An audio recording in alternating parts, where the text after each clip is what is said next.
A strategy used by the media is, what do? That whenever a Muslim does a really good work, they hide his identity. They either call him, oh, there's a very good Indian who did so and so thing. Very good Indian. Indian took out nuclear weapon, Abul Kalam. They will not say he's a Muslim. They will not say Muslim Indian, only Indian. When we read our science books, Aristotle of the East, Avicenna, it is Ali ibn Sina. They changed the name to Avicenna. Who is the father of chemistry? In our school days we read in chemistry, the father of chemistry was Geber, the person who distilled alcohol. It is Jabir ibn Hayyan.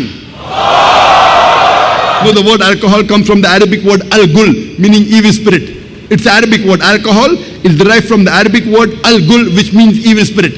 So the Western world, when any Muslim does good activity, they don't label him as Muslim. They label him as Indian, maybe label him Westerner, maybe label him a scientist. But if any black sheep of the Muslim community does something wrong, then they will say Muslim. Strategies.